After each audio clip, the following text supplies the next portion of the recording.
শত্রুরা তেমন একটা ক্ষতি করতে পারেনি, যতটা করেছে যাদের কাছের ভেবেছি, বন্ধু ভেবেছি, বেদম ভালোবেসেছি।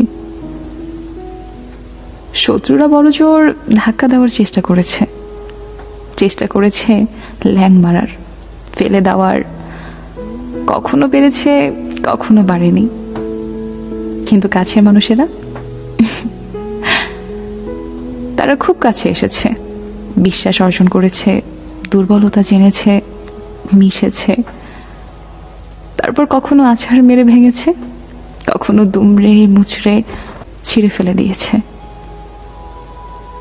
প্রতিবার খুব সফলভাবে ভেঙেছে, ছিঁড়েছে, পায়ের তলায় পিষেছে। চলে যেতে যেতে এতগুলো টুকরো করে দিয়ে গেছে যে কখনো জড়িয়ে উঠতে পারিনি ঠিক করে। তাই আমি শত্রুদের ভয় পাই না, ভয় পাই কাউকে কাছের বলতে, কারোর কাছের হতে।